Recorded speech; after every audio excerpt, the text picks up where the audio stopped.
France. Donc bienvenue à ce débat, ce nouveau média à la fin des pressions. Ce qui a motivé ce débat, merci, c'est mieux parce que je m'entendais un petit peu. Donc je reprends, merci d'être présent à ce débat sur les nouveaux médias à la fin des pressions.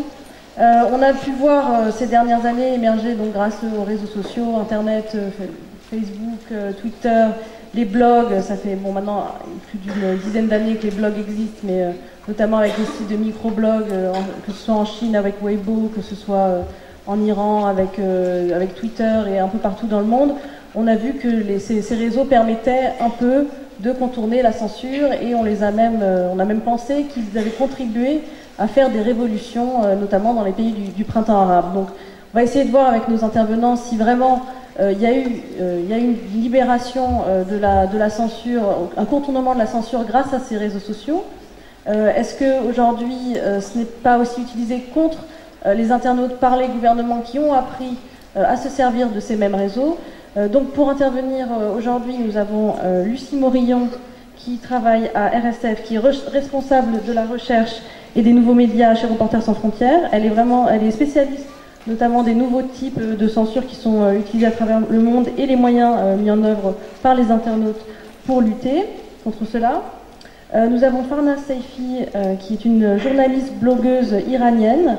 Elle est exilée en Allemagne depuis 2010, et elle nous racontera un peu son parcours de dissidente et sa façon aussi de communiquer avec les internautes iraniens pour voir comment elle peut faire écho de ce qui se passe dans son pays sans y être.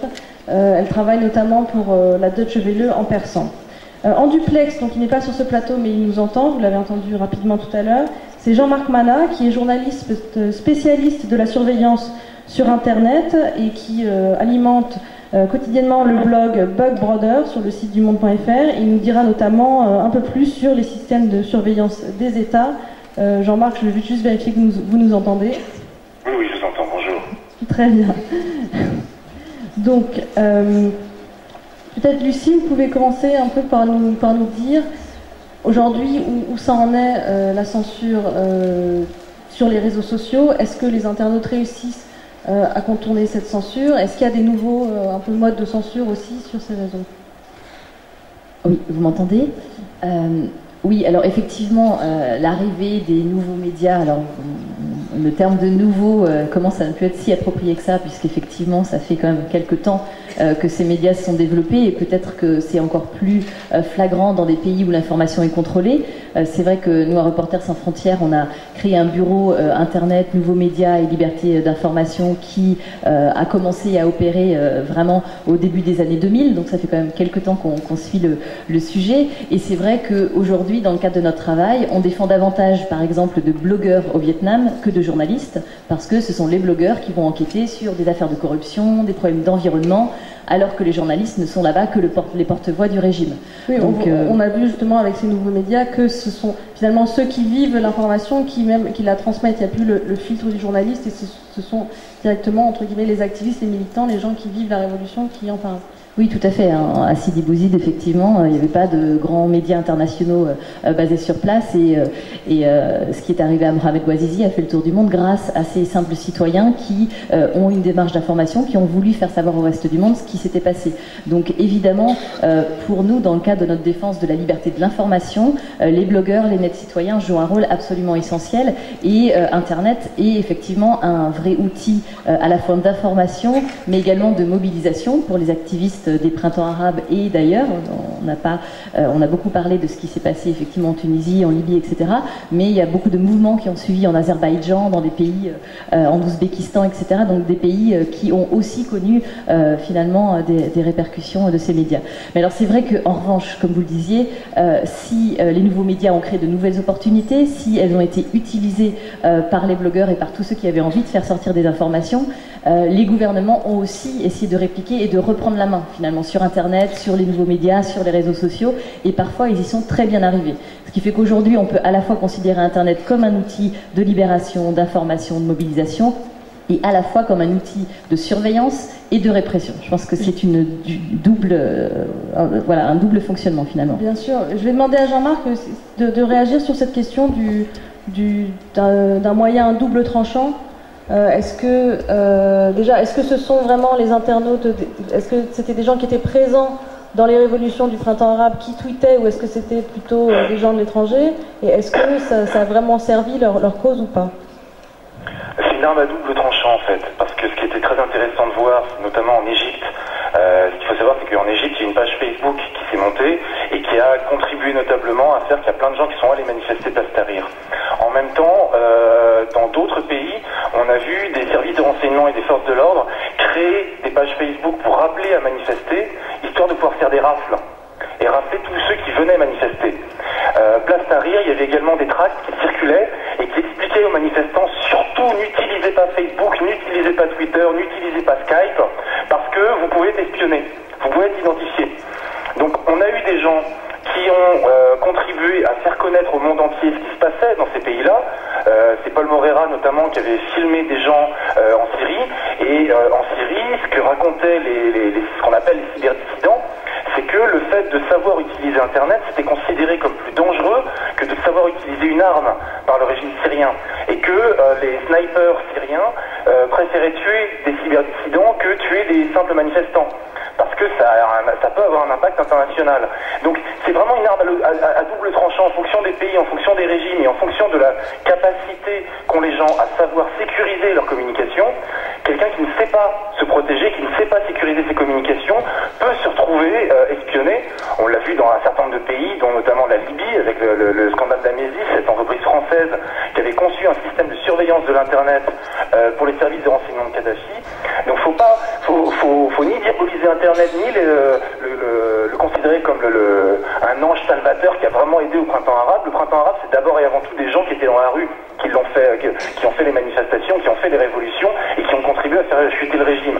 Le fait d'avoir accès à Internet, ça permettait à des expatriés, ça permettait au monde entier de savoir un petit peu ce qui s'y passait. Mais c'est clair que souvent, ceux qui sont le plus actifs pour documenter ce qui se passe ne sont pas forcément ceux qui sont présents sur place pendant les révolutions. D'accord, tout à fait. Je ne sais pas si Lucie, il y a des moyens que RSF met en place pour essayer de protéger justement ces... Oui, absolument. Nous avons développé un site qui s'appelle wefightcensorship.org dans lequel un kit de survie numérique est à disposition de tout le monde, pas seulement des journalistes ou des gens qui sont dans une démarche d'information. Et on peut apprendre facilement à utiliser par exemple un logiciel comme TrueCrypt qui permet de chiffrer ses données sur son ordinateur. On apprend à utiliser le système Tor ou des VPN pour être capable d'anonymiser ses communications, notamment en ligne. Et puis on apprend aussi qu'il y a des choses très basiques pour se protéger, que les gens qui n'ont pas de mot de passe ou un mot de passe ultra simple sur leur ordinateur forcément prennent des risques. Il y a tout un panel de conseils que je vous conseille d'aller voir sur ce site wefightcensorship.org, parce qu'effectivement, comme le signale Jean-Marc, aujourd'hui on ne peut plus aller sur Internet et prétendre qu'on ne sait pas qu'il y a de la surveillance, de la censure, etc. Il faut se protéger, ça peut être un formidable outil si on sait comment se protéger. Et quand on voit la sophistication des outils de surveillance qui sont développés, et notamment par des entreprises basées dans des pays occidentaux, en France, en Grande-Bretagne, aux États-Unis, quand on voit la sophistication des outils, il faut être capable de se protéger et de garantir au moins un certain temps une forme d'anonymat sur Internet. C'est d'ailleurs une thèse que Jean-Marc développe. Je ne sais pas s'il a envie de rebondir sur le sujet. On va lui demander dans quelques instants. J'aimerais juste parler d'abord un petit peu avec Farnaz pour revenir sur cette caisse de résonance que peuvent faire, que peuvent donner les réseaux sociaux lors des révolutions, des printemps notamment. Farnaz est d'origine iranienne. Il y a eu en 2009 une sorte de printemps iranien suite à la réélection très contestée du président Mahmoud Ahmadinejad. Et on a parlé à cette occasion, pour l'une des premières fois, de révolution Twitter.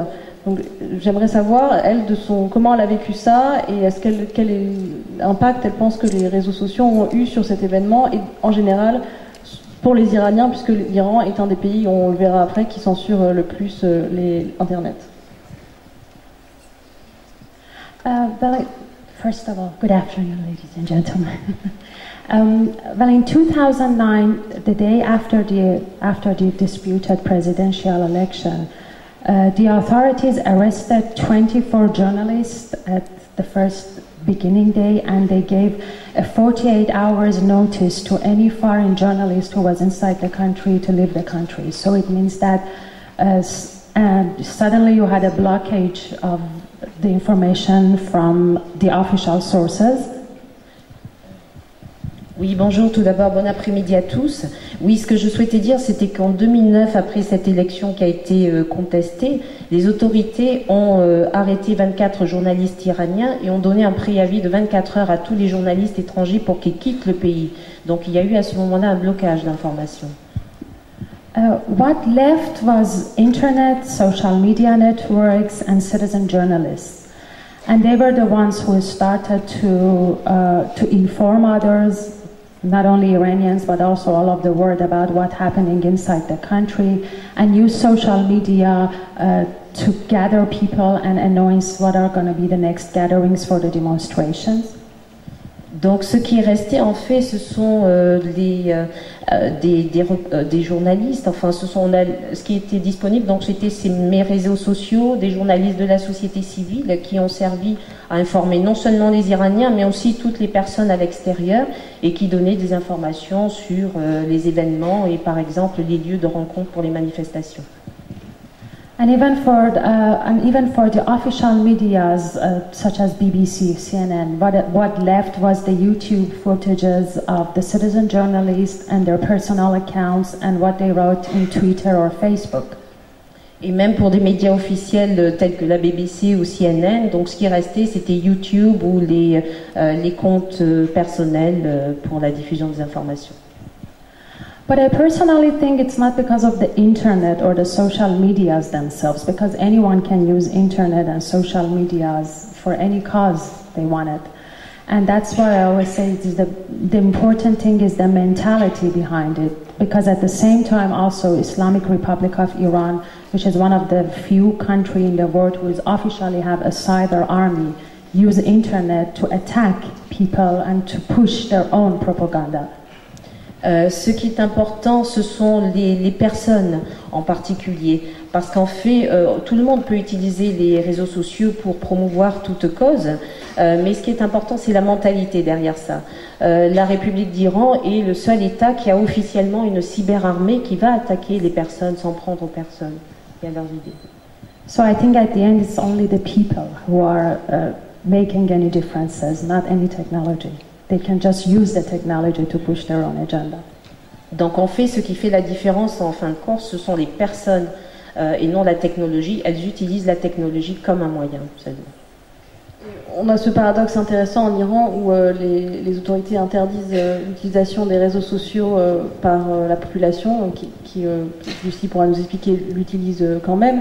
Mais tous les hommes politiques iraniens ont des comptes sur Facebook et sur Twitter et ils apprécient d'avoir énormément de suiveurs et d'amis sur les réseaux sociaux. Donc c'est un peu paradoxal. Je ne sais pas si Farnaz veut nous dire donc, si elle pense que la situation peut s'améliorer en ce moment en Iran et si justement cette ouverture vis-à-vis des réseaux sociaux de la classe politique peut amener un nouvel élan.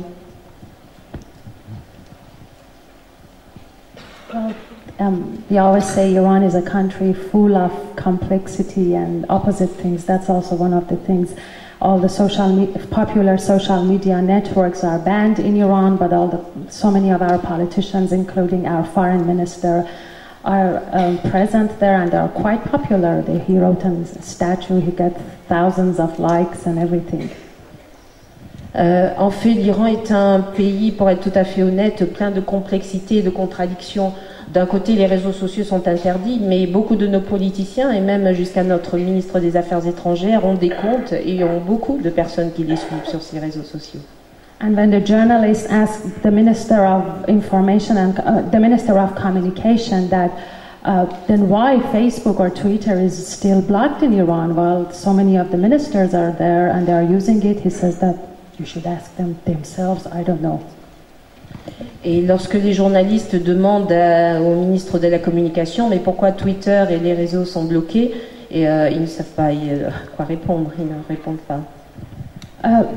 One of the good things which happens during these last months after the new government came to power is that for the first time now some of the authorities are also started to talk about the possibility of maybe social media networks, especially Facebook, is going to be unfiltered after several years. I think when this discussion goes even to the cabinet and the politician, it could be a good sign for a possible change.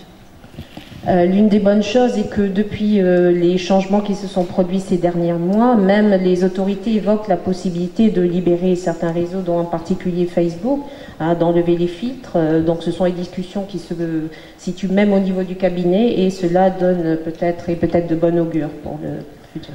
But on the other hand, the truth is the authorities of Islamic Republic spend lots of money for several years for their censorship and filtering system for the internet.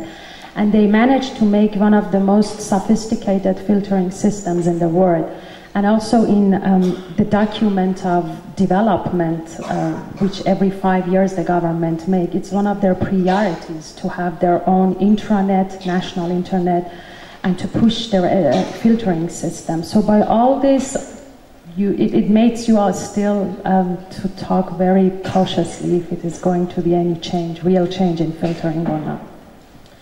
Mais ce qui est important, la vérité en fait est que les autorités de la République d'Islam dépensent beaucoup d'argent pour la censure et pour tout ce qui est filtre sur l'Internet. L'Iran a mis en place un système sophistiqué, sans doute l'un des plus sophistiqués au monde, et il y a un plan à 5 ans justement pour la mise en place de tous ces filtres. Donc il faut être encore très prudent lorsqu'on parle d'avancées pour les années à venir. Oui, Lucie, je vois justement une question de quelqu'un qui est dans la salle, ou je ne sais pas s'il est à distance, mais sur Twitter. Est-ce que l'Iran est le seul pays à avoir une cyberarmée ? Non, bien sûr, tous les pays qui aujourd'hui veulent contrôler l'information ont développé leur cyberarmée. Il y a la cyberarmée syrienne et la cyberarmée iranienne qui sont les plus connues. Mais globalement, aujourd'hui, on va dire qu'à peu près 60 à 70 pays assurent un filtrage relativement massif d'Internet. Et à ma connaissance, tous ces pays sont dotés, que ce soit officiel ou non, d'une cyberarmée. C'est finalement une manière pour eux de contrôler l'information. Alors après, il y a cyberarmée, par exemple en Chine, on dit souvent que la cyberarmée compte des dizaines de milliers de personnes qui sont chargées de traquer toutes les informations sensibles en ligne.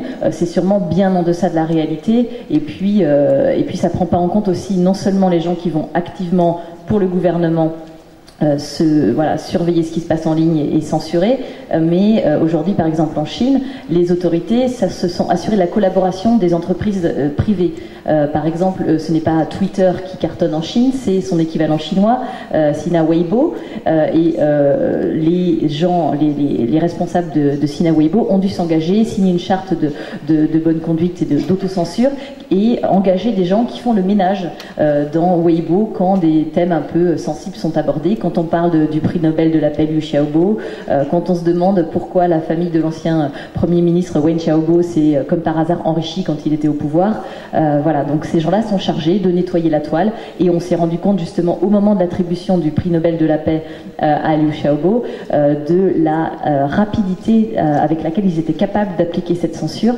au plus fort au moment où la nouvelle venait de sortir que Liu Xiaobo avait eu ce prix Nobel, la mention Liu Xiaobo sur les réseaux sociaux restait en ligne moins d'1 minute. C'est absolument incroyable. Jean-Marc, est-ce que vous voulez réagir à cette question justement du contrôle des États sur Internet ? Ça me fait penser à un article que j'ai vu il n'y a pas très longtemps qui disait que je ne sais plus si c'était 500 000 ou 1 million de Chinois qui étaient payés par les autorités chinoises pour surveiller les autres Chinois. Ce à quoi ça me fait penser, c'est qu'il faut comprendre que la surveillance du net, c'est devenu une véritable industrie, c'est devenu un business. Je me souviens qu'en 2001, quelques jours avant les attentats du 11 septembre 2001, le 5 je crois, il y avait un rapport parlementaire sur l'existence d'Echelon qui était rendu public au Parlement européen. Donc Echelon, c'est un système de surveillance des télécommunications qui avait été mis en place par les services de renseignement américains, britanniques, australiens, néo-zélandais et canadiens. 6 jours plus tard, il y a donc eu les attentats du 11 septembre, donc on n'a plus du tout entendu parler d'Echelon, on a arrêté de poser la question de pourquoi les Américains se réserve le droit d'espionner les télécommunications, et là, ce qui s'est passé ces derniers temps avec Snowden, on voit qu'effectivement, il y a des millions de dollars qui sont investis chaque année pour espionner toutes les télécommunications. Bon, ça, c'est une partie du problème. Dans le même temps, et notamment avec les suites du 11 septembre, il y a énormément d'entreprises privées, de petites entreprises, d'universités qui ont commencé à développer des systèmes de surveillance des télécommunications et notamment de l'Internet. Et ce qu'on a découvert avec le printemps arabe, c'est que ce marché qui n'existait pas, ou quasiment pas avant le 11 septembre, aujourd'hui c'est un marché qui est estimé à 5 milliards de dollars par an. Il y a un salon qui est organisé tous les 3 mois, un peu partout dans le monde, qui s'appelle ISS, et où il y a des gens du monde entier qui viennent acheter sur étagère des systèmes pour écouter les téléphones portables, pour espionner Skype, pour espionner tout Internet, des chevaux de Troie qui sont des petits logiciels qui peuvent permettre d'espionner un utilisateur en particulier, des systèmes de filtrage pour censurer Internet, comme on l'a vu en Iran. Et justement, ce qui s'est passé en Iran en 2009, c'est qu'il y a une eurodéputée qui s'appelle Mariette Chakeux, qui elle suivait ce qui se passait sur Internet en Iran, et qui à cette occasion a découvert qu'il y a des Iraniens qui disent mais on est espionné à cause de vous les Européens. Et c'est là où, pour la première fois, une entreprise européenne, Nokia Siemens, a été prise la main dans le sac en aidant l'Iran à espionner les Iraniens. Et c'était la première des entreprises, et depuis on a eu toute une série, on a eu Amesis en Libye, on a eu des entreprises britanniques, allemandes et italiennes qui développent des chevaux de Troie qui ont été prises la main dans le sac en train d'espionner des dissidents, des journalistes, des blogueurs au Maroc, au Bahreïn notamment. Et donc voilà, ce qu'il faut bien comprendre, c'est que d'un côté on a des pays qui ne sont pas vraiment démocratiques, qui se donnent les moyens en interne d'espionner, de surveiller Internet, de le filtrer, mais qui ont également recours à des entreprises occidentales pour acheter des technologies qui leur permettent d'améliorer leur capacité de surveillance. Et là où on a un vrai problème, nous, dans nos démocraties, c'est que aujourd'hui, tous les systèmes de surveillance de l'Internet, d'espionnage des télécommunications ne sont pas régulés par la loi. Aucune loi n'interdit à une entreprise française ou américaine ou britannique de vendre un système de surveillance ou d'espionnage des télécommunications à des pays comme l'Iran ou la Syrie. Oui, donc ce que vous dites, c'est qu'il n'y a pas de sanctions aujourd'hui pour ces entreprises justement qui peuvent aider des régimes autoritaires. Alors, c'est un petit peu, c'est pas tout à fait ce que j'ai dit, au sens où l'entreprise britannique Bluecoat, dont on a trouvé des ordinateurs qui permettent de filtrer et de censurer Internet en Syrie, a été sanctionnée par les États-Unis. Fisher, qui a vendu des logiciels, des chevaux de Troie, donc des logiciels espions, je crois que c'était au Bahreïn, a été sanctionné par les gouvernements britanniques. Amesis, qui a conçu et vendu un système de surveillance globale massive de l'Internet pour Kadhafi, n'a rien eu. C'est-à-dire que les autorités françaises n'ont rien fait. La seule chose que font les autorités françaises, c'est que, apparemment, elles essayent de peser dans le débat international pour que ces systèmes de surveillance de l'Internet soient rajoutés dans la liste des armes de guerre qui doivent être contrôlées à l'exportation. Mais en attendant, elle aurait pu prendre des sanctions contre Amesis, elle ne l'a pas fait. Et on a vu, on peut peut-être revenir aussi sur le scandale de la NSA qui a montré que, donc on parle des régimes autoritaires, mais évidemment les démocraties ne sont pas à l'abri de cette surveillance massive des citoyens. Je ne sais pas si Lucie, vous voulez réagir là-dessus? Oui, clairement, le scandale révélé par Edward Snowden, et la révélation continue chaque jour, nous a montré à quel point les pays démocratiques étaient parfois mal placés pour critiquer ce qui se passait dans les régimes totalitaires. Le caractère massif de la surveillance mise en place par la NSA est absolument incroyable et se fait avec un manque de garde-fous totalement condamnable, et c'est quelque chose qu'il faut absolument encadrer. Il faut qu'il y ait vraiment des mesures fortes de prise. On a demandé une commission d'enquête parlementaire, on a demandé des explications un peu plus détaillées que juste on doit lutter contre le terrorisme, c'est un petit peu léger. Juste pour rebondir sur les questions effectivement qu'évoquait Jean-Marc d'export, de contrôle de l'exportation des outils de surveillance, c'est vraiment quelque chose d'important pour lequel Reporters sans frontières pousse. Alors en France, en Allemagne, il y a beaucoup de débats sur le sujet. Au niveau européen, le Parlement européen avait adopté une résolution il y a quelque temps qui demandait justement que les États se dotent de ce type de législation. C'est quelque chose de très important parce qu'aujourd'hui, quand nous, on doit aider des dissidents, des journalistes, des blogueurs qui ont été arrêtés, torturés, détenus, et qu'on se rend compte qu'ils en sont arrivés là parce que ce sont des outils fournis par des entreprises de chez nous, c'est encore plus condamnable. Et pour vous donner un exemple précis, parce que quand on vous parle de surveillance massive, etc., ou d'outils sophistiqués, ça peut sembler très très vague, mais des applications comme des logiciels comme FinFisher par exemple, ce sont des outils extrêmement intrusifs. S'ils sont installés sur des ordinateurs, ils peuvent saisir tout ce que vous tapez, même si vous n'envoyez pas un email, tout ce que vous êtes en train de taper, la personne qui maîtrise le logiciel le sait. On peut aussi allumer votre webcam sans que vous en ayez conscience, donc c'est vraiment, ça va très très loin. En Libye, au Bahreïn, en Iran également, quand des dissidents sont arrêtés, interrogés, torturés, on leur montre des piles de documents et on sait tout de leur vie. On sait qui ils ont rencontré, avec qui ils sortent en ce moment, qui sont les membres de leur famille, où ils vont déjeuner tous les midis, etc. Et il y a un dissident qui avait eu cette phrase, je trouve très, très forte, qui disait, voilà, quand on m'a arrêté, j'ai vu cette pile de documents qu'ils m'ont présenté, qui était finalement le miroir de ma vie. Et en fait, j'ai eu l'impression que mon ordinateur avait été arrêté avant moi. Et c'est exactement ce qui se passe dans beaucoup de pays.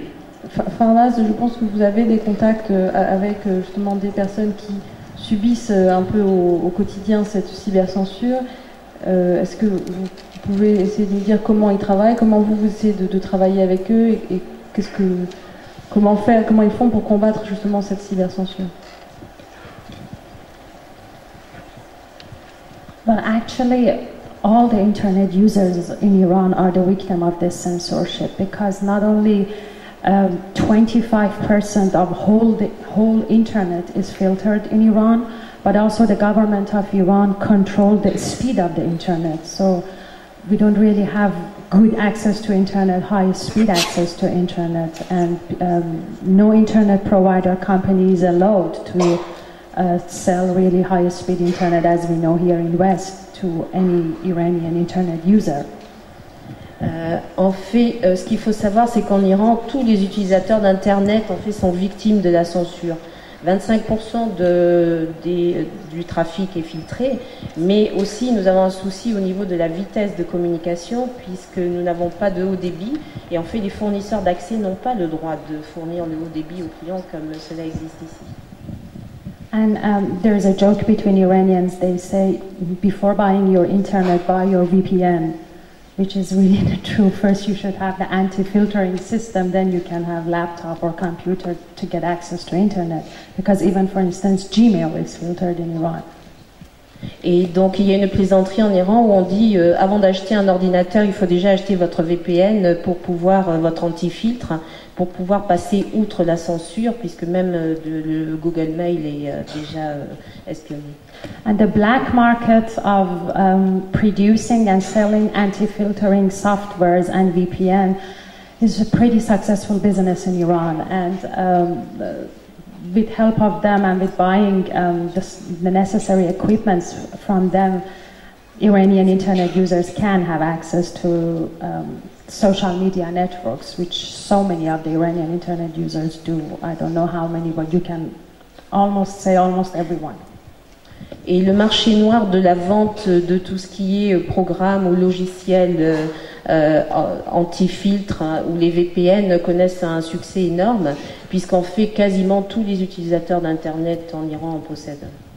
And in the same time you see people are complaining about the filtering in Facebook, Twitter and YouTube, which is funny because all of them are filtered. They're coming there and start complaining. So almost anyone who wants to get connected to social media networks can manage, but it obviously takes lots of effort with the slow internet and the filtering system. Donc bien sûr les gens se plaignent des filtres qui sont sur Facebook, Twitter, tous les réseaux, mais les gens aussi, tout le monde veut se connecter quand même, mais on est victime du très bas débit et d'une lenteur de communication. Well, I work in Deutsche Welle Persian, and like many of the mainstream Persian language medias outside of the country. One of our main sources for getting information is people inside Iran and user-generated content. And we also have platforms for them. They can upload videos or they can write pieces and put it there. And because of the slow internet in Iran, we also made it, very basic, so that anyone with a very slow internet can also have access to that platform and upload whatever he or she screened from Iran. Donc je travaille pour Deutsche Welle Perse, qui est en fait un média donc, qui est destiné à toutes les personnes en dehors de l'Iran, et nous sommes en communication avec des personnes. Nous avons mis en place une plateforme. Notre source d'information, ce sont les personnes qui sont en Iran, qui ont la capacité ainsi d'écrire, de charger, mais à cause du très faible débit, donc on a créé un outil très simple qui leur permet quand même d'accéder à cette plateforme pour nous adresser des informations. And I think if one day there is going to be a prize for the most patient internet users of the world, Iranian internet users are really deserve to get that prize. Et je pense que s'il existait un prix de la patience pour les utilisations d'Internet, ce sont incontestablement les Iraniens qui devraient le recevoir. Moi, je voulais juste rebondir sur ce que disait Farnaz quant au marché noir des outils de contournement de la censure. Il faut aussi faire attention parce que du coup, comme effectivement beaucoup d'internautes iraniens ont recours à ces solutions, il y a aussi des VPN qui sont développés par les gardiens de la Révolution et qu'ils essaient de rendre accessibles au grand public, parce qu'une fois qu'ils maîtrisent les serveurs, ils peuvent voir ce que les dissidents ou les citoyens ordinaires disent, font, et donc il faut aussi faire attention dans le choix des outils à bien s'assurer de savoir qui est derrière et pour pas tomber dans des on va dire entre des mains malveillantes. Je voulais juste reprendre ce que mentionnait Farnaz également sur la vitesse de la bande passante, le fait qu'Internet est lent en Iran. Et c'est vrai que c'est une technique qui a été utilisée par le régime, qui l'est toujours, particulièrement à la veille de manifestations. En 2009, pendant la Révolution verte, tous les jeudis soirs, avant les grandes manifestations du vendredi, comme par hasard, la vitesse de la bande passante tombait. Pour être sûr finalement que les images, les photos ne puissent pas circuler, ne puissent pas sortir d'Iran. Et ça a été quelque chose encore plus accentué après la fameuse vidéo de Neda, cette manifestante dont on a pu voir la mort en direct, une vidéo très émouvante qui a fait le tour du web et qui avait donné effectivement une très mauvaise publicité aux autorités iraniennes qui tentaient à l'époque de montrer les manifestants comme une bande de complotistes manipulés par les États-Unis et autres forces. Donc après cette vidéo-là, on a vraiment vu un effort particulier des autorités iraniennes, et à chaque fois qu'une crise politique, qu'une manifestation s'annonce, la vitesse de la bande passante était ralentie, et c'était un peu devenu un thermomètre de la situation politique en Iran. Ça, c'est une chose, et c'est vrai que c'est une technique qui a pu être utilisée maintenant par d'autres régimes. Une autre technique très efficace quand on ne veut pas que des informations circulent sur la toile, c'est aussi de couper complètement Internet. Et ça, on en a beaucoup parlé en Égypte. Je ne sais pas si vous vous souvenez, mais pendant la Révolution, fin janvier, début février 2011, Internet a été coupé pendant 5 jours. Quasiment complètement coupé. Il y avait un tout petit opérateur très minoritaire sur le marché qui servait notamment les banques qui n'avait pas été coupé, mais globalement il n'y avait plus rien qui passait. Nous, les journalistes qui essayaient de passer Place Tahrir, nous appelaient, nous demandaient des accès satellites. C'était vraiment très compliqué pour les gens de faire passer des infos.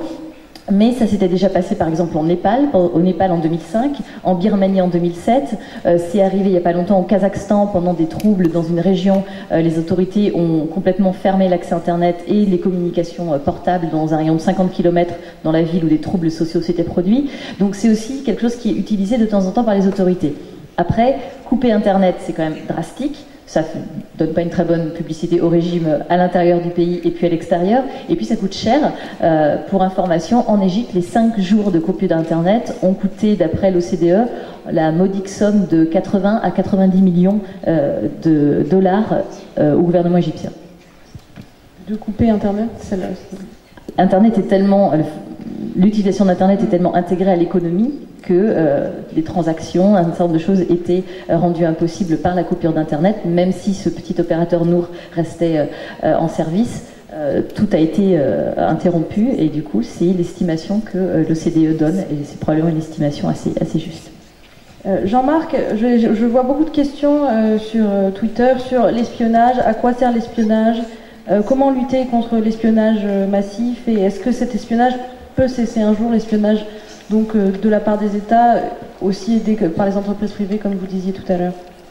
Waouh, j'ai 30 secondes. Ça fait beaucoup de questions. On ne pourra jamais empêcher des services de renseignement et des policiers de faire leur métier. On ne pourra jamais donc empêcher des gens de chercher à espionner d'autres personnes. On ne pourra jamais empêcher un mari jaloux d'espionner sa femme ou une femme jalouse d'espionner son mari. Par contre, on peut apprendre à se protéger. On peut apprendre à déjouer l'espionnage. On ne pourra jamais empêcher quelqu'un d'extrêmement motivé d'espionner quelqu'un, mais par contre on peut apprendre à énormément de gens à ne pas prendre de risques. Donc c'est tout à l'heure Lucie parlait de Wi-Fi censorship et du kit de survie numérique que RSS a mis en ligne et auquel j'ai un petit peu contribué. Moi ce que j'essaye d'expliquer c'est ce que Lucie évoquait tout à l'heure, c'est l'hypothèse du quart d'heure d'anonymat. Au sens où Andy Warhol avait dit que dans le futur, tout le monde aura droit à son quart d'heure de célébrité. Bon, ça c'est fait. Il y a eu la télé-réalité, puis maintenant il y a Internet. Tout le monde sur Internet peut s'exprimer, mener une vie publique. Et il faut bien comprendre que sur le web, c'est de la vie publique, c'est pas de la vie privée. Par contre, on a besoin à certains moments de faire des choses, on n'a pas envie de laisser des traces, on n'a pas envie que ça se sache. Donc soit on ne le fait pas, et si on doit le faire quand même sur le web ou en tout cas sur Internet, et ben il faut apprendre à le faire en se protégeant. Donc ça peut être des choses très simples comme activer la navigation privée sur son navigateur qui permet de ne pas laisser de traces sur son ordinateur. Mais par contre ça ne vous protégera pas si vous êtes sur écoute. Donc on peut passer par des VPN. Donc, tout à l'heure elle en parlait, en Iran il y a énormément, et pas que en Iran, il y a énormément de gens dans les pays où l'internet est massivement surveillé qui utilisent des VPN, et de plus en plus en Occident on utilise des VPN qui sont des tunnels virtuels sécurisés, privés, qui permettent effectivement de chiffrer complètement les données entre son ordinateur et les sites web qu'on visite. On peut utiliser Tor, on a beaucoup entendu parler de Tor depuis le printemps arabe et notamment depuis les révélations de Snowden, qui est un système qui permet aussi de masquer ses traces et de cacher son identité aux sites web qu'on visite. Il y a de plus en plus de gens qui utilisent les systèmes de chiffrement, qui utilisent du GNU-PG, qui est le logiciel le plus connu de chiffrement des emails. Lucie parlait tout à l'heure de TrueCrypt, qui est un coffre-fort électronique sécurisé. Moi, je fais un peu aussi le parallèle avec la voiture. Alors, comparer Internet et la voiture, c'est pas très très subtil, mais il a fallu attendre, je crois, les années 70, où on a obligé les gens à mettre une ceinture de sécurité. Bon, ça a diminué considérablement le nombre de morts. Aujourd'hui, on n'a toujours pas de mode d'emploi fourni par les autorités françaises qui explique aux particuliers, qui explique aux gens comment se protéger sur Internet. Parce que les autorités sont une sorte de schizophrénie, elles préfèrent dépenser énormément d'argent pour nous espionner, et donc elles voient d'un très mauvais œil le fait d'expliquer aux gens comment se protéger. Donc, pour la faire très courte, on ne pourra jamais empêcher des gens d'espionner d'autres personnes. Par contre, on peut faire énormément pour apprendre aux gens à pouvoir protéger leurs données, pouvoir protéger leur communication. On ne pourra jamais être protégé 100% tout le temps.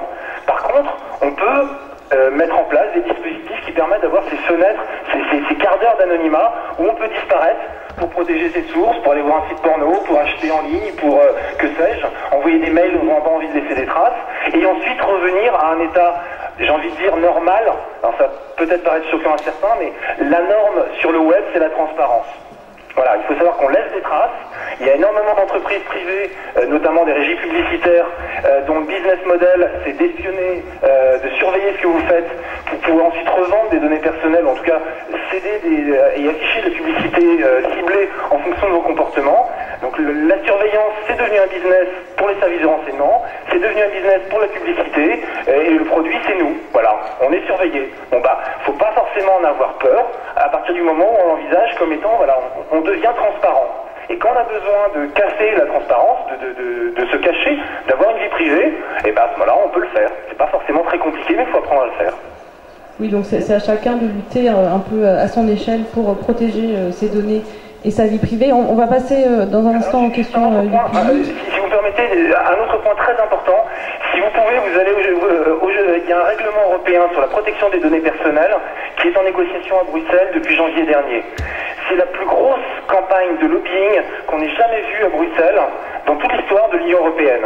Parce qu'en fait, l'idée qu'avaient les eurodéputés, c'est de renforcer la protection des données personnelles des citoyens européens en contraignant les entreprises privées à demander notre consentement préalable avant d'exploiter nos données. Et là, ce qu'on a découvert il y a quelques jours, c'est qu'apparemment il est question d'arrêter le débat démocratique ouvert pour passer à une forme de négociation en petit cercle fermé, avec des amendements de compromis. Et donc là, il y a une campagne qui a été lancée par la Quadrature du Net hier pour demander aux gens d'appeler les eurodéputés pour que les eurodéputés refusent cette proposition de négociation, de compromis avec les États-Unis. Il n'y a pas de compromis à avoir avec les États-Unis en matière de protection des données personnelles. On a vu ce qui s'est passé avec les révélations de Snowden. C'est franchement pas le moment de baisser la garde. Et ça se passe aujourd'hui, au sens où c'est aujourd'hui qu'il faut téléphoner aux eurodéputés. Apparemment, demain, ça risque d'être trop tard. Oui, je suis assez d'accord. La campagne de la Quadrature du Net est importante et chacun peut participer. Il faut surtout pas se dire, voilà, ce sont des problématiques complexes qu'on ne maîtrise pas forcément parce qu'il y a peut-être des côtés techniques, etc. Ça a des conséquences énormes pour notre vie privée, pour l'avenir, de la manière dont on s'exprime et dont on surfe sur Internet. Donc, c'est quelque chose qu'il faut faire. Et surtout, on l'a vu par exemple dans les négociations autour du traité anti-contrefaçon ACTA. C'est un texte qui, au nom justement de la lutte contre le piratage, pouvait avoir pour conséquence d'autoriser du filtrage, la censure du net. C'est un texte qui était technique, qui a été énormément discuté, signé, avalisé par un certain nombre de pays, jusqu'à ce que le Parlement européen commence à mettre son nez dedans suite à justement des mobilisations d'individus, de net citoyens et de gens comme la Quadrature du Net. Et in fine, après une grosse mobilisation au niveau européen, ce texte a capoté, n'a pas été ratifié au niveau européen. Et c'est grâce à la mobilisation de tous. Donc il ne faut pas se dire que c'est des sujets complexes et qu'on ne peut rien y faire. Quand des campagnes sont lancées, il faut y aller, il faut s'investir. Même chose, il y a des projets aussi aux États-Unis, CISPA, SOPA, donc tous ces acronymes un peu compliqués, cachent également des tentatives de régulation de la toile sous couvert de protection, alors parfois, encore une fois, du copyright, parfois protection de l'enfance, sinon sécurité nationale. Et à chaque fois, un certain nombre de ces textes de loi n'ont pas été adoptés ou ont été tenus en échec parce qu'il y a eu mobilisation des citoyens. Donc on peut faire des choses si on se mobilise ensemble. Il faut rester vigilant parce qu'en général, quand un texte n'est pas passé, il revient sous une autre forme, et c'est le cas avec ACTA. Il y a d'autres choses qui sont en tout cas en train de se passer, mais il y a un an, on aurait pu penser que ce texte allait être approuvé sans qu'il y ait aucune réaction de l'opinion publique internationale, et ça n'a pas été le cas, heureusement. Et à propos de mobilisation, juste avant de passer aux questions de la salle, est-ce qu'il y a des pays justement qui, face à la pression des internautes et au fait que voilà, il y avait cette façon de contourner la censure en permanence, ont commencé à ouvrir un petit peu Internet et à changer en fait de stratégie? Un pays comme la Birmanie, par exemple, mais c'est une évolution plus générale où la société s'est ouverte, etc. On a vu une censure très forte du web en Birmanie, des internautes condamnés à 20 ans de prison pour un article un peu critique partagé en ligne. Ils ont été libérés. Aujourd'hui, il n'y a plus de filtrage en Birmanie. Par contre, il existe encore des lois qui potentiellement peuvent envoyer les gens derrière les barreaux pour des dizaines d'années pour des activités en ligne. Donc il faut rester effectivement très vigilant. Mais par exemple, il n'y a pas très longtemps, il y a quelques mois, le Pakistan a lancé un appel d'offres à des entreprises étrangères pour construire un système de filtrage comparable à la Chine, comparable à la grande muraille électronique chinoise, comme on la surnomme. Et cet appel d'offres a été rendu public par des ONG pakistanaises qui ensuite nous ont contactés, nous, Reporters sans frontières, et d'autres ONG dans le monde entier. Il y a une énorme campagne qui a été menée, des entreprises qui au début pensaient se positionner, qui ont officiellement comme WebSense déclaré qu'elles n'iraient pas, et in fine le gouvernement a fait marche arrière et a retiré cet appel d'offres. Maintenant on s'attend encore une fois à ce qu'ils reviennent d'une manière ou d'une autre, mais là les citoyens ont su se mobiliser et faire échec à quelque chose qui était quand même vraiment très inquiétant. Et juste un dernier mot, parce que on a hâte aussi d'entendre ce que la salle a à nous dire. Moi, je suis vraiment impressionnée par la créativité et l'inventivité des internautes, surtout dans des pays où l'information est extrêmement fermée. Par exemple, alors, il est vrai qu'en Chine, on parle beaucoup ici, on sait ce qui s'est passé à Tiananmen Square. C'est pas le cas pour une majorité de Chinois, surtout de jeunes Chinois. Et il y a à peu près aujourd'hui 400 à 500 mots-clés bloqué sur la toile chinoise en lien avec Tiananmen. Parce que quand les autorités ont voulu bloquer le mot tank, pour faire référence au Tankman, à ce moment-là, les internautes chinois ont commencé à parler de tracteur, pour faire référence au massacre. Alors donc le mot tracteur en chinois a également été bloqué, et ainsi de suite. Les internautes utilisent aussi détournent parfois des chansons populaires ou des idéogrammes pour faire passer le message, se moquer des censeurs, et la manière dont c'est fait est très subtile, et ça permet de passer et d'arriver à faire passer des informations avec des allusions, une espèce de langage parallèle qui se crée, et c'est vraiment, voilà, c'est vraiment impressionnant de voir cette créativité se mettre en place face à cette espèce de censure massive et impressionnante déployée par les autorités. Merci. On va commencer à prendre les questions dans la salle. Je ne vois pas. En attendant la première question, Jean-Marc, il y a un internaute qui demande, est-ce que l'Europe surveille aussi, est-ce qu'il y a la même surveillance que celle que font les États-Unis? C'est assez compliqué. Alors déjà, c'est pas l'Europe, au sens où il n'y a pas un système de renseignement européen. Ce qu'on sait, c'est que les Britanniques, les services de renseignement britanniques, espionnent l'Internet européen pour le compte des Américains. Donc on a un partenaire dans l'Union européenne qui espionne les autres Européens. Donc ça, c'est assez intéressant. On sait que la France dispose également de capacités de surveillance des télécommunications. Moi, j'avais rencontré le directeur technique de la DGSE il y a 2 ans dans une conférence et qui expliquait que la France avait fait de considérables progrès et qu'elle était dans le top 5 des pays au monde capables de surveiller les télécommunications et surveiller Internet. Ce qu'on ne sait pas, c'est l'ampleur de la surveillance du net par les services de renseignement français. On a eu un article dans Le Monde en juillet dernier qui disait que l'intégralité de nos télécommunications était surveillée. J'ai fait une contre-enquête, j'étais un petit peu sceptique. J'ai rencontré les journalistes du Monde, on continue à creuser. On sait que la DGSE, qui est donc le service de renseignement extérieur français, est capable de faire un petit peu tout et n'importe quoi, au sens où ils ont vraiment des très bons hackers et ils ont vraiment des moyens pour espionner les télécommunications.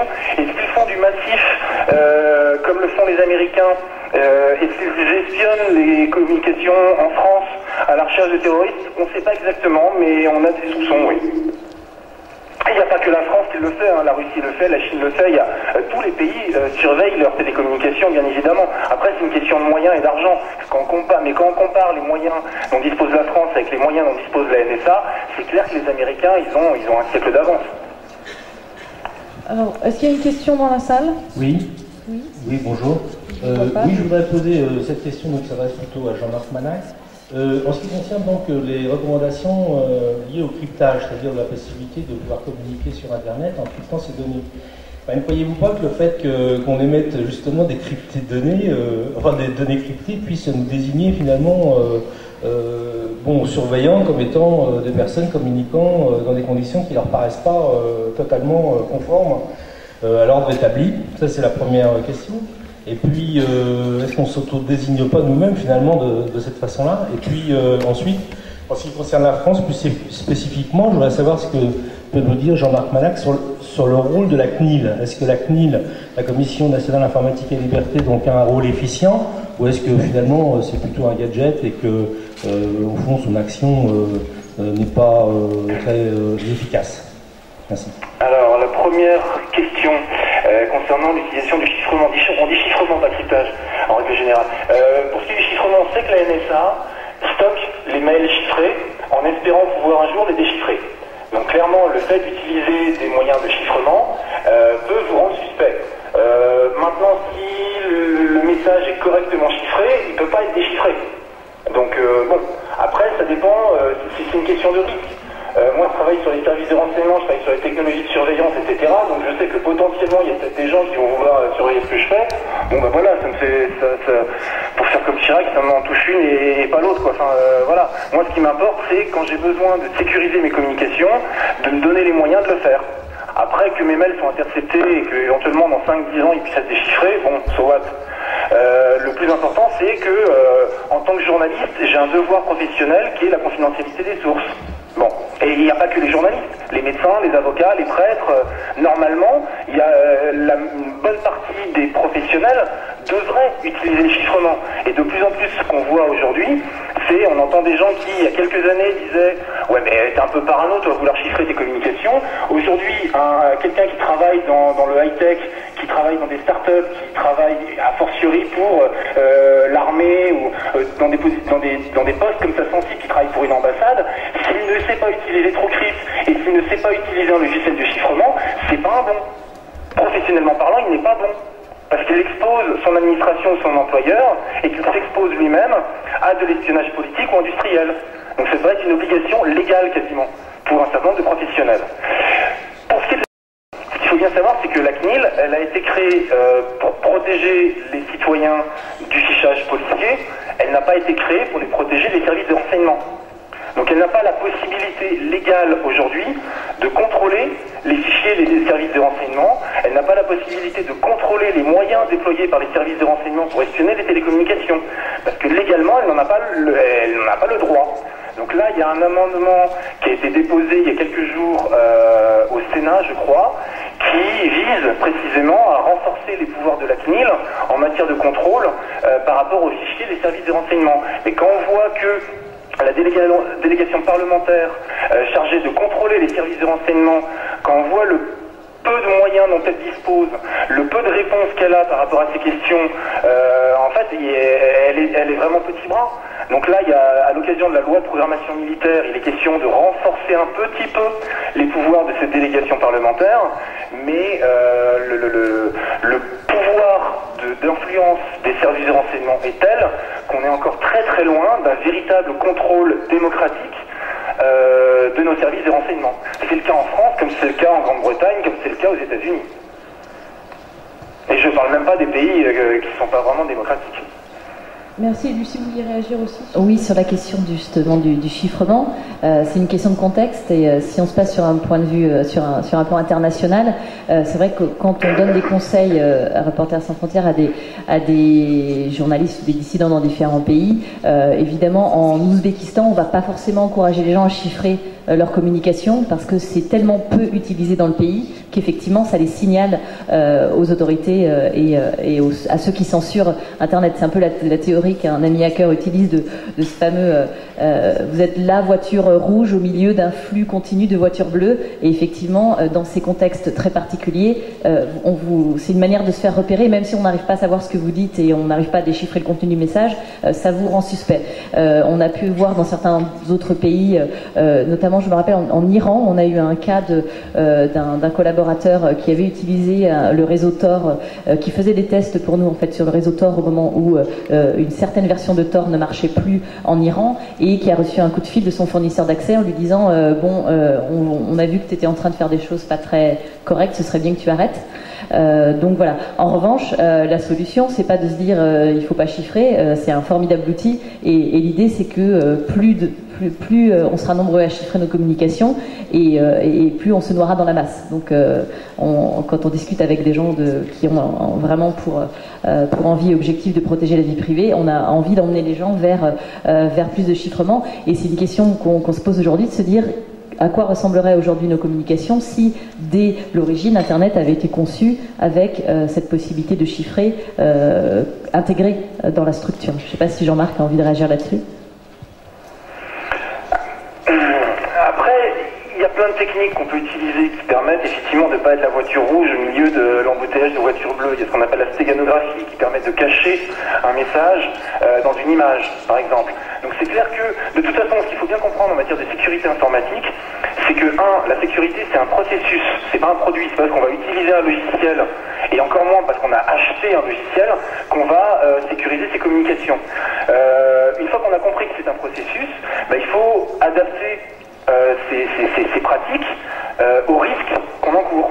C'est clair que moi, quand je vais dans un pays qui n'est pas démocratique, j'utilise pas forcément le chiffrement, je vais utiliser d'autres techniques.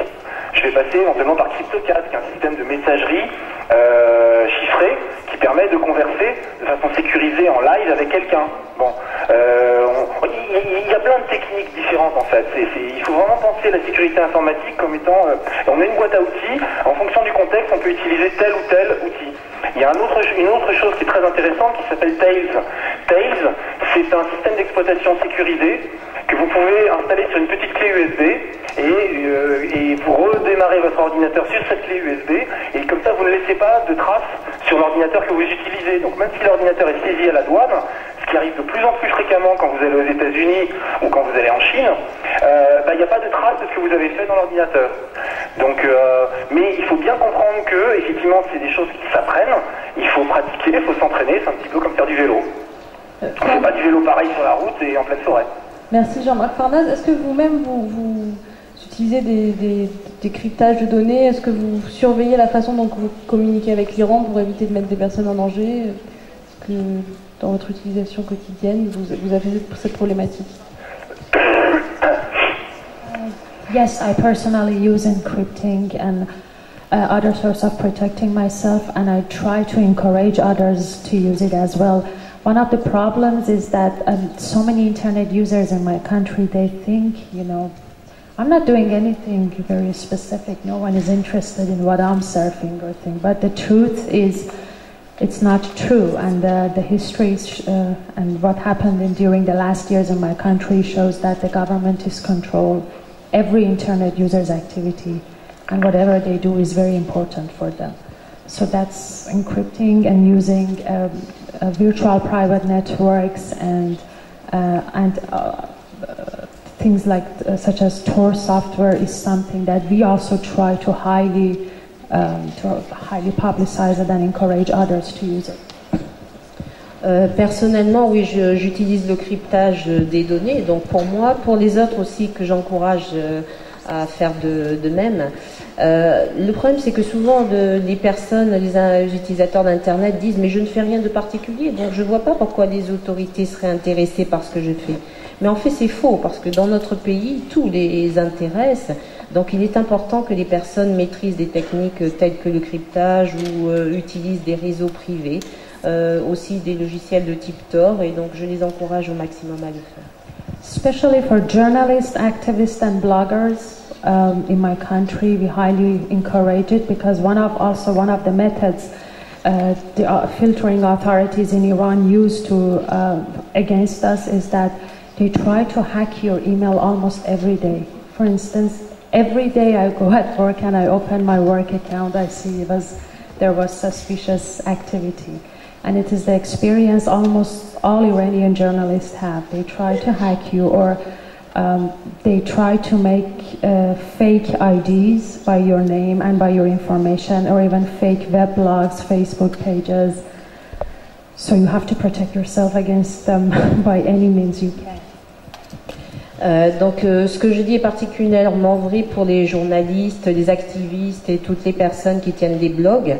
Une autre méthode consiste à pirater systématiquement vos comptes.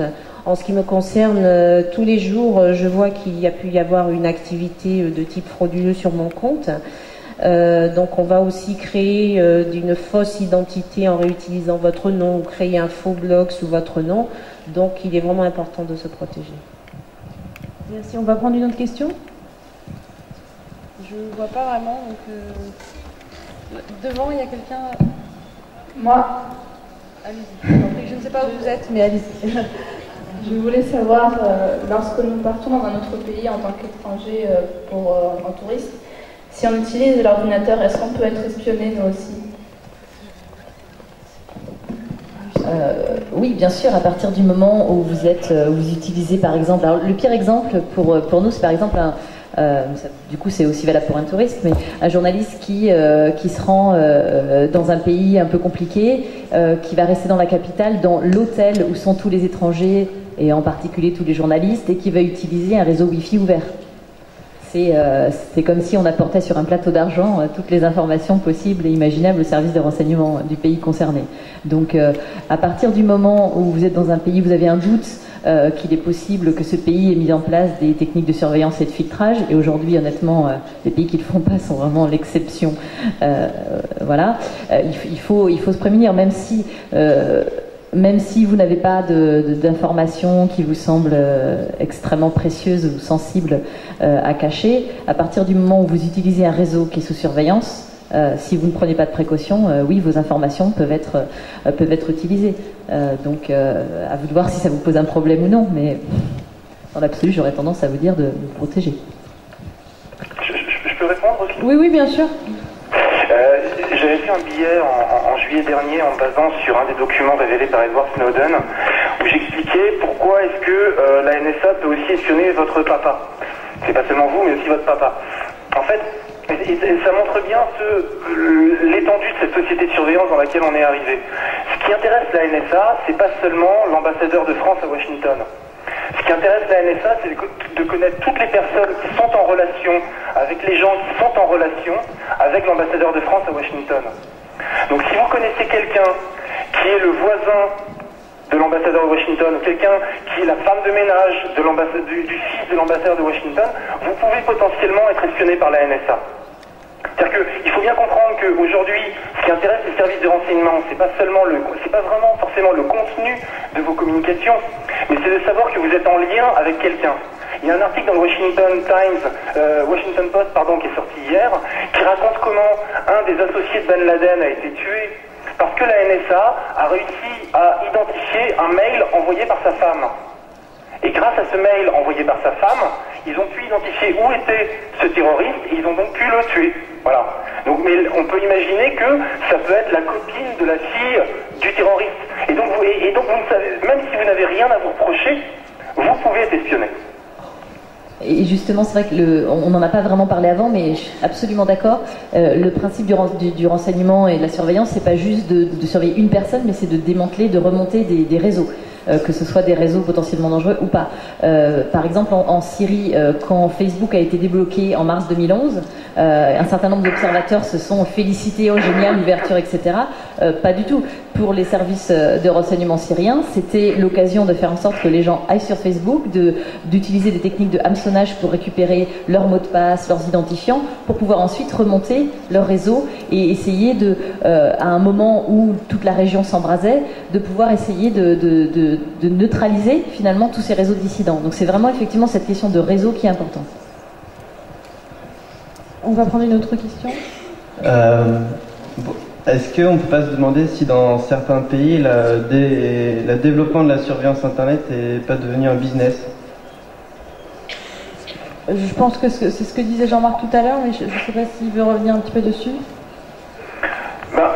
Je vais donner d'autres chiffres. Donc tout à l'heure, je disais qu'en l'espace de 10 ans, c'est le business de la surveillance des télécommunications est passé de $0 à 5 milliards de dollars par an.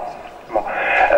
Il faut savoir qu'au niveau des États-Unis, il y a 4 millions de personnes qui ont une accréditation, qui sont habilitées à consulter et à travailler sur les documents secret défense.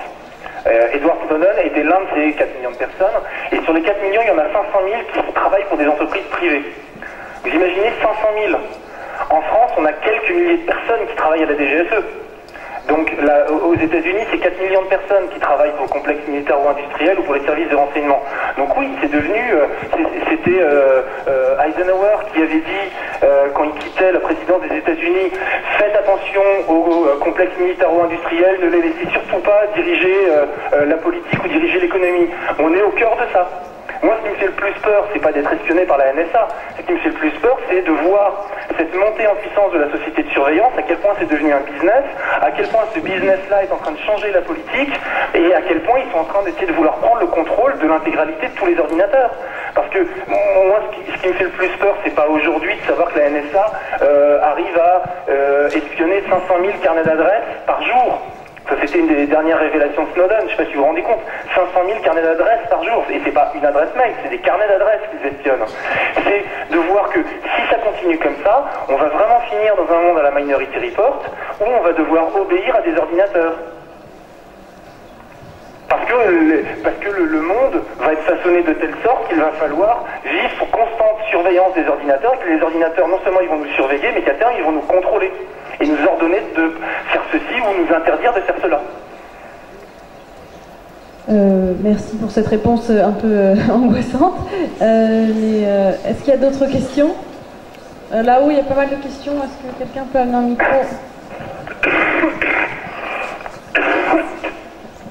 J'aurais une question qui s'adresse... Je suis en bas. D'accord, merci. J'aurais une question qui s'adresse à Madame Seifi. Vous avez quitté l'Iran parce que c'était un pays non démocratique. Est-ce que, venant d'un pays démocratique, vous acceptez que celui-ci utilise pour vous défendre des moyens qui ne sont pas à la hauteur de la démocratie.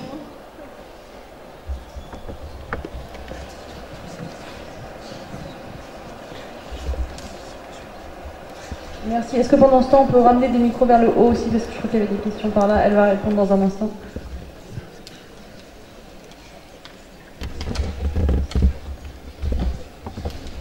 No, I don't accept that, obviously.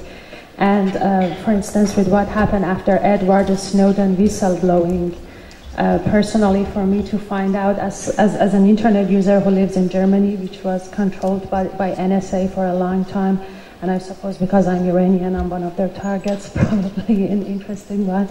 And it is not acceptable for me to be controlled, even in a democracy.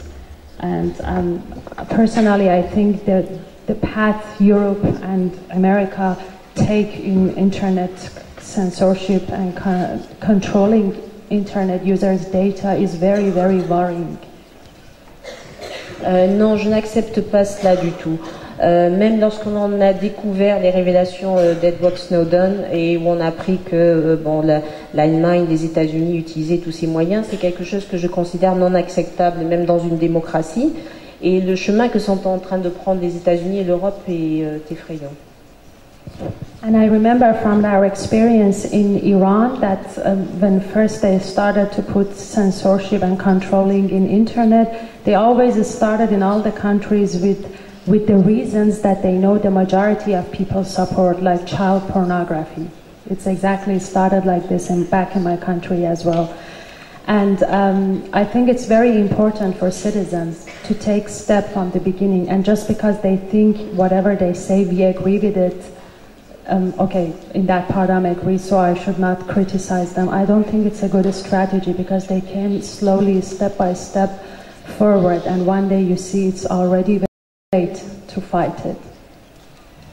En fait, de ma propre expérience, en fait, lorsque les choses ont commencé à se mettre en place en Iran, on nous a dit que c'est la protection, tous ces filtres avaient pour objet de protéger les enfants de la pornographie, mais je pense qu'il faut être très vigilant dès le départ. Parce que finalement, les gens se disent, bon, je suis d'accord, effectivement, cela va nous protéger, mais ce qu'on voit, c'est que petit à petit, le système se resserre et se resserre. Merci, on va prendre une autre question pour laisser un maximum de personnes participer. Là où il y avait plein de questions. Oui. Moi, je voulais dire, est-ce que vous pensez qu'au jour d'aujourd'hui, est-ce qu'on pourrait estimer avec une certaine exactitude le rôle qu'a joué les réseaux sociaux dans le printemps arabe et est-ce qu'il n'a pas été surestimé? Jean-Marc, je pense que vous voulez répondre à ça. C'est assez compliqué. Ce qu'on sait, c'est que les réseaux sociaux ont permis aux gens, à l'occasion du printemps, avant le printemps arabe, ont permis aux gens de s'informer. Voilà, ont permis aux gens de s'informer autrement que dans les médias censurés de leur pays. Et à partir du moment où ils se sont informés, ils ont vu ce qu'il était possible de faire, ils ont pu discuter avec des expatriés, et donc ça a permis de libérer la parole, ça a permis aux gens d'arriver à se forger, peut-être de contribuer à se forger des convictions politiques, et surtout au moment du déclenchement du printemps arabe, ça a permis de voir qu'ils étaient suivis effectivement par l'opinion publique internationale. Maintenant, c'est ce que j'expliquais tout à l'heure, le printemps arabe, c'est pas grâce à Internet, c'est pas grâce à Facebook, c'est grâce aux gens qui sont descendus dans la rue, qui ont pris des risques physiques, certains en sont morts. Donc c'est pas grâce à Internet, mais c'est clair que s'il n'y avait pas eu Facebook, de même que s'il n'y avait pas eu Wikileaks, le printemps arabe n'aurait probablement pas eu la même tournure. Au sens où on sait que Wikileaks a sorti des documents, notamment sur la Tunisie, il y a des documents qui ont montré que les États-Unis ne soutiendraient pas Ben Ali. Bon, ça fait partie des éléments qui ont contribué, modestement, mais qui ont contribué à faire que les Tunisiens sont descendus dans la rue. Lucie ? Oui, c'est vrai que je suis absolument d'accord avec Jean-Marc.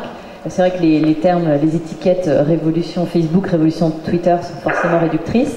il faut que des vrais gens descendent dans la rue. C'est parce que des vrais gens sont descendus dans la rue et sont pris des balles que les changements politiques sont intervenus.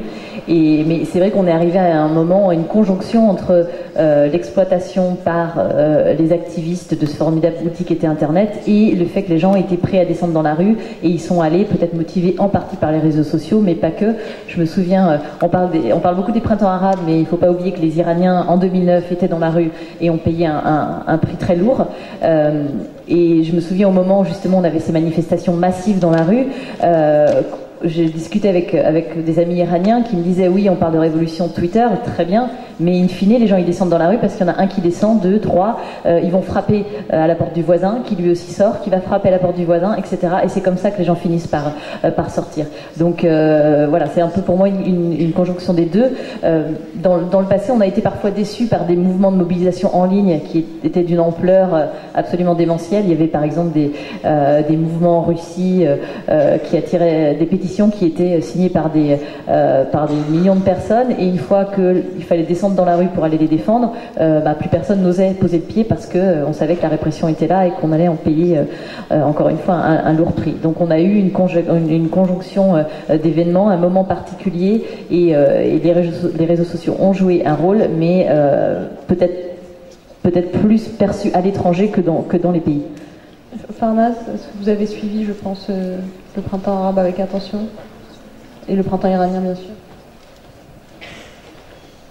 Well, as I mentioned before, I think internet is just one of the tools people use to express their opinions or to move for a change. I don't think internet itself can do anything except breaking the hegemony of what news is going to be spread.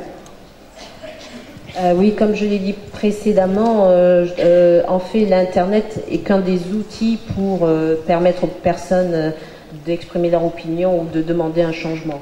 Donc, il aide à faire tomber les barrières. And I think reality is not going to be changed just in virtual world by virtual means. Reality needs to be changed in the real world. Et la réalité ne peut pas être changée grâce seulement à des outils virtuels, mais il faut qu'il y ait une réelle activité. Merci. Une autre question ? Oui, ici, à gauche. Madame Morillon parlait tout à l'heure de l'inventivité un petit peu des internautes, et notamment des internautes chinois, pour contourner un petit peu les censures. On a l'impression que les outils de répression sont toujours de plus en plus forts. Est-ce que c'est pas un petit peu dans la lutte entre les espions et les blogueurs un combat perdu d'avance pour les blogueurs, les activistes, les internautes? Alors on parle de bras de fer, c'est un peu le jeu du chat et de la souris, David et Goliath. Oui, pour travailler sur ces questions-là tous les jours, j'oscille entre pessimisme et quand même optimisme, parce que je vois qu'effectivement les outils sont de plus en plus sophistiqués. Je parlais de Finn Fisher tout à l'heure, c'est absolument effrayant.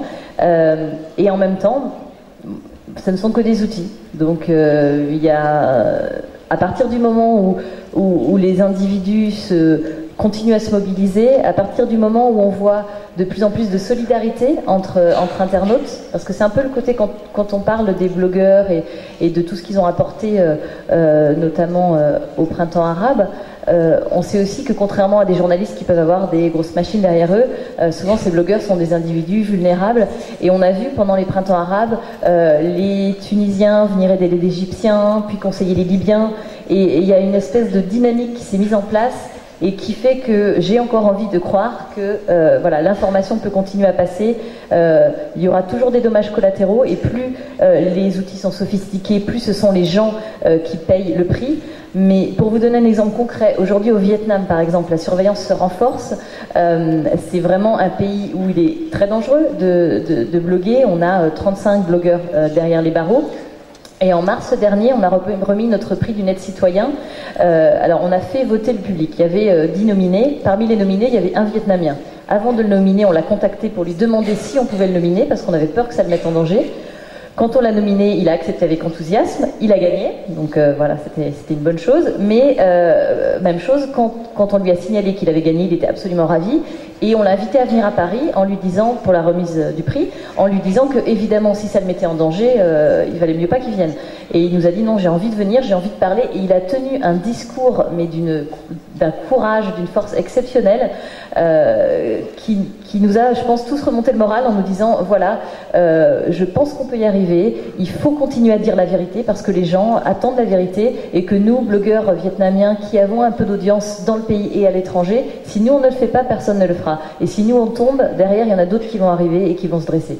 Donc moi j'ai encore envie de croire dans les gens, même si les outils sont de plus en plus efficaces. Une autre question ? Oui. Merci. Est-ce que vous ne pensez pas que notre technologie a largement dépassé notre humanité ? C'est une question très vaste. Jean-Marc peut peut-être répondre, surtout que sur Twitter, votre description de l'avenir de tout à l'heure a effrayé beaucoup de gens. Donc, alors, justement, je pense à ça. On vous entend pas bien. Ouais, alors, je suis désolé, je tousse beaucoup, mais j'ai une bronchite. Voilà, donc j'essaie de casser le micro quand je tousse, mais bon.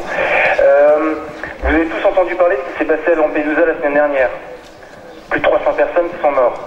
Moi, j'avais fait, quand j'étais journaliste à ovni.fr, il y a 2-3 ans, j'avais fait une carte qui montrait qu'on avait plus de 15 000 personnes qui sont mortes en essayant de rentrer, de venir en Europe. 2 ans plus tard, il faut compter à peu près entre 4 et 5 000 personnes de plus. En 20 ans, c'est 20 000 personnes dont on sait qu'elles sont mortes en essayant de gagner l'Europe. La majeure partie sont mortes en mer Méditerranée. Pourquoi elles sont mortes? Elles sont mortes parce qu'il y a un truc qui s'appelle Frontex, qui est une agence qui a été déployée sur les frontières européennes, qui est dotée de drones, qui est dotée de bateaux, qui est dotée d'énormément de technologies, des caméras qui permettent de regarder la nuit. Ils sont en train de il y a des marchands d'armes qui en ce moment sont en train de travailler, de faire qui sont financés par les instances européennes pour développer des drones sous-marins équipés de caméras qui permettent de repérer les bateaux d'immigrants, y compris la nuit. Bon. On a énormément d'argent qui est investi dans les technologies de surveillance pour sécuriser les frontières de l'Europe. Résultat, 20 000 morts. Voilà. Je vais donner un autre exemple. Et c'est ce qui m'a fait penser à Minority Report. Le quart des demandeurs d'asile à Calais se brûlent les doigts à l'acide ou avec des barres de fer qu'ils mettent au feu ou avec des couteaux. Pourquoi? C'est pour effacer leurs empreintes digitales. Parce que quand ils sont arrivés sur le territoire européen, il y a la police qui leur a pris leurs empreintes digitales. Or, eux, ce qui les intéresse, c'est d'aller en Grande-Bretagne. Sauf que s'ils sont repérés, identifiés par la police française, ils sont renvoyés dans le pays où on leur a pris leur empreinte digitale. Et donc, généralement, c'est la Grèce ou l'Italie. Donc, on a des gens, aujourd'hui, sur le territoire français, qui se mutilent physiquement parce qu'il y a une technologie de surveillance qui fait qu'ils sont fichés. Et il y en a donc 20 000 personnes qui sont mortes parce que l'arsenal sécuritaire et de surveillance mis en place par Frontex aux frontières de l'Europe est tel qu'ils prennent de plus en plus de risques. Ils savent qu'ils risquent de mourir. Mais ils prennent ce risque-là et il y en a 20 000 qui en sont morts. Donc, je ne sais pas si ça répond complètement à la question est-ce que notre arsenal de surveillance dépasse les capacités humaines. Ce que je sais aujourd'hui, c'est que cet arsenal sécuritaire, toutes ces technologies de surveillance font des morts. Pour l'instant, ça concerne essentiellement des migrants qui cherchent à trouver un asile politique, économique en Europe, mais c'est un petit peu comme ce poème du pasteur allemand qui avait dit quand ils sont venus chercher les communistes, j'étais pas communiste, j'ai rien dit. Quand ils sont venus chercher les juifs, j'étais pas juif, j'ai rien dit. Quand ils sont venus me chercher, il n'y avait plus personne.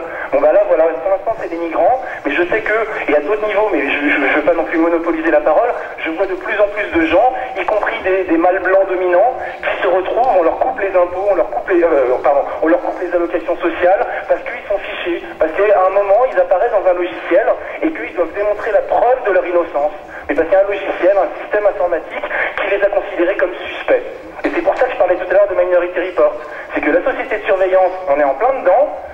Ce vers quoi on va, c'est une société de contrôle où les humains seront contrôlés par des machines. Ok, Lucie, vous voulez réagir à ça?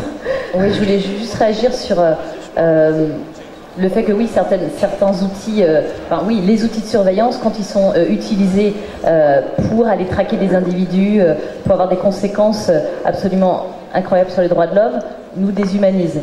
Ça, c'est évident. C'est une espèce de système de délation universel qui qui dessert évidemment l'humanité. Après, il y a aussi des outils technologiques qui sont utilisés pour aider justement l'humanité. Quand on voit des outils open source comme les plateformes Ushaidi qui sont utilisés en cas de crise humanitaire pour aider les gens à trouver des informations, à trouver le point d'eau le plus proche, leur donner des infos sur leurs proches.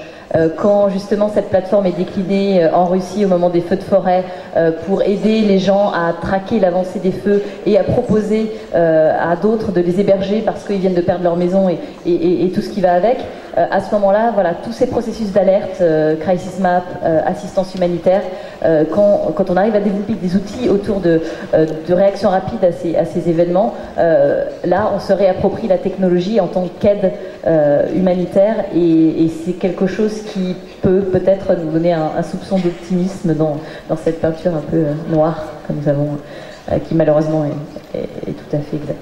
On va bientôt conclure, je sais pas s'il y a une dernière question. Il y en a plusieurs même là, donc on va peut-être prendre encore.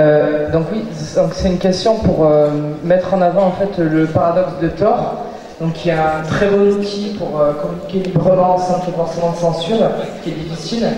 Mais on sait aussi qu'à côté il y a beaucoup de réseaux, mais par exemple de pédophilie qui se développent, de vente d'armes, de patronalité, des assassinats et tout. Donc la question c'est, est-ce que faut-il aller vers des dispositifs de contrôle justement de ce réseau Tor, qui sera assez paradoxal? Je sais pas qui veut répondre. Oui, moi je veux bien commencer à répondre. Je pense que Jean-Marc aura certainement des choses à dire sur le sujet. Bon, moi je connais pas de pédophiles qui utilisent Tor. Je connais beaucoup de défenseurs des droits de l'homme qui le font. Que répondre? Oui, bien sûr, encore une fois, ce sont des outils, donc qui peuvent être utilisés par des gens bien pour des bonnes choses et par des gens moins bien pour des mauvaises choses. En même temps, quand on... comment dire je suis pas sûre qu'il y ait beaucoup de pédophiles qui utilisent tant que ça ces outils-là aujourd'hui. Et quand on criminalise le chiffrement, on se prive aussi de moyens d'aller chercher les pédophiles. Donc, moi, je trouve que comment dire, je sais pas si ma réponse est très claire, mais aujourd'hui, en tout cas, quand il y a des moyens d'arriver à trouver des pédophiles sans interdire le chiffrement ou sans mettre tout le monde sur écoute. Voilà. Jean-Marc? Ouais, est-ce qu'on interdit les fringues, est-ce qu'on interdit les voitures, est-ce qu'on interdit aux gens de sortir dans la nuit, est-ce que... C'est une très vieille histoire et on a vu la discussion au moment de PGO, Philippe Zimmermann, qui était un informaticien américain, a sorti PGP, qui était le premier des logiciels de chiffrement des mails et des communications grand public, où on l'a accusé d'aider les terroristes. Et lui, ce qu'il a dit, c'est non, moi je fais ça pour aider les défenseurs des droits de l'homme. Après, qu'il y ait des malfrats ou des méchants qui s'en servent aussi, peut-être, mais c'est pas pour autant que je vais interdire aux défenseurs des droits de l'homme de pouvoir utiliser de pouvoir protéger leur communication. Mais je vais donner un exemple très concret. Il y avait eu une porte dérobée qui avait été mise en place chez Google pour permettre aux autorités de pouvoir accéder aux communications. Donc c'était un petit peu comme ce que proposait l'interlocuteur, est-ce qu'il ne faudrait pas qu'il y ait un contrôle gouvernemental sur Tor? Bon. Donc cette porte dérobée-là, qui avait été installée pour faciliter le contrôle de Google par les autorités américaines, a été utilisée par les services de renseignement chinois pour espionner des virements. À partir du moment où on essaye de contrôler la possibilité pour quelqu'un de protéger sa vie privée, notamment si on installe une backdoor, on sait que ça va être détourné de ses missions premières. On sait que ça va être détourné par des malfrats ou ça peut être détourné par des services de renseignement. Et ce que répond Philippe Zimmermann à ce genre de questions, c'est de dire le jour où la vie privée sera hors la loi, seuls les hors-la-loi auront une vie privée. Parce que les hors-la-loi, ils s'en foutent de respecter la loi.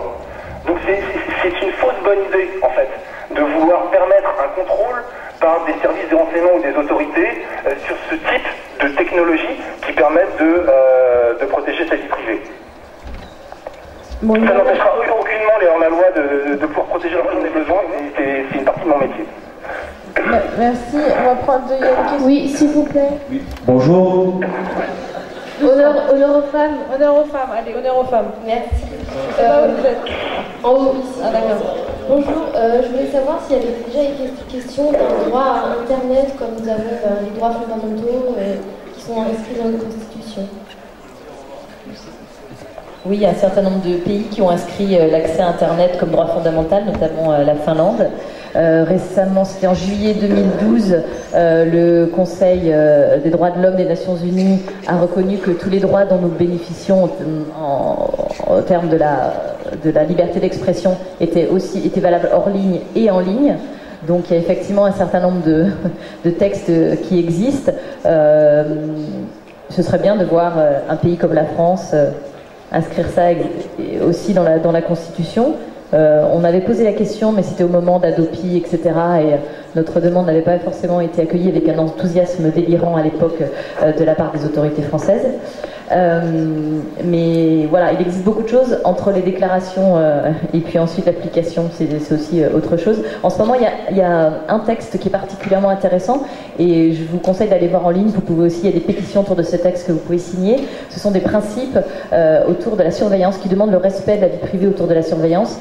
Et ça a été développé par des associations comme IFF, Access, Reporters sans frontières soutient le texte. Nous l'avons présenté notamment aux Nations Unies, au Conseil des droits de l'homme à Genève le mois dernier.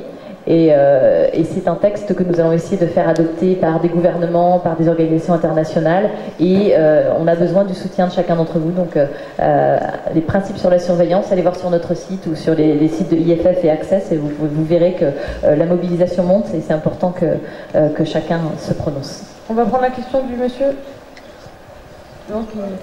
Pensez-vous que les moyens d'espionnage et de décryptage établis par certains États ont été mis en œuvre afin d'étouffer la voix et donc les avis du peuple et ainsi laisser les médias comme la télé, la radio et la presse contrôler et manipuler nos pensées ou nos avis? C'est un peu ce qu'on dit depuis 1 heure, je pense. Mais, merci.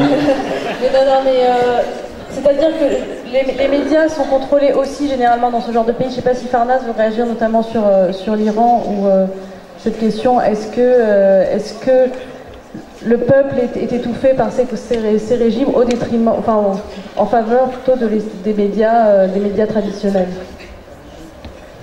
C'est ça la question. Ouais. Oui.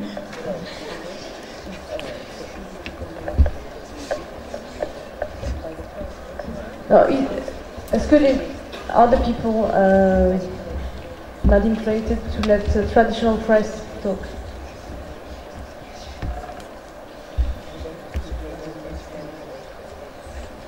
Well, actually, I think they have two main reasons for controlling internet. First of all, it's part of the whole ideology of an ideological regime like the regime in Iran, that they don't want you to have access to any kind of information, any kind of information means so many information which is against their ideology. But the second reason is also because they feel frightened. They feel that anything which can mobilize people is something you need to control it. That's why, for instance, in Iran, if you want to go and just gather somewhere and, for instance, that we want to protect this little park, this little nature, it is forbidden. Because anything which can mobilize people is a threat for them. And because they know internet can have that potential thing, they are against. En fait, il y a deux raisons principales. C'est que tout d'abord, cela fait partie de l'idéologie même du régime que d'interdire l'accès à tout type d'information. Et tout type d'information qui pourrait aller contre cette idéologie, mais aussi il y a la peur même de tout ce qui peut mobiliser les personnes et qui est perçu comme une menace. Par exemple, si vous souhaitez protéger un petit parc ou un jardin à côté de vous, cela représente une menace potentielle parce que vous allez fédérer autour de vous des personnes. Et effectivement, pour donner un exemple aussi, en Chine, il y a une liberté de ton sur la toile que les censeurs essaient de contrôler, dont ils ont peur, surtout quand il s'agit de parler d'officiels impliqués dans la corruption. Ça fait très peur aux autorités chinoises. En revanche, ils préfèrent que les gens soient informés par les médias dits traditionnels, puisque la manière dont fonctionnent les médias en Chine est quand même très très régulée. Toutes les semaines, voire tous les jours, les rédacteurs en chef des médias reçoivent des directives de la part de la cellule du Parti communiste dont ils dépendent. On leur dit de quel sujet ils ont le droit de parler, de quel sujet ils ont le droit de parler à condition qu'ils reprennent les agences à condition qu'ils reprennent les dépêches de l'agence de presse officielle, les sujets pour lesquels ils ont le droit d'envoyer des reporters sur place, ceux pour lesquels ils n'ont pas le droit d'envoyer un reporter sur place. Et voilà, il y a toute toute une série de directives très précises qui font en sorte que dans la presse traditionnelle sortent des papiers assez formatés. Et quand un titre s'éloigne un petit peu, prend quelques libertés, il est sanctionné. Le rédacteur en chef est viré, ils peuvent éventuellement emprisonner quelqu'un, etc. Mais voilà, donc effectivement, les autorités ont plutôt intérêt à ce que des articles formatés qui suivent la ligne du parti soient accessibles à la population, plutôt que des analyses un peu divergentes et alternatives de la part des internautes, des blogueurs et de ceux qui tentent d'informer en ligne. Jean-Marc ? Oui, on sait que la NSA dépense beaucoup d'argent pour arriver à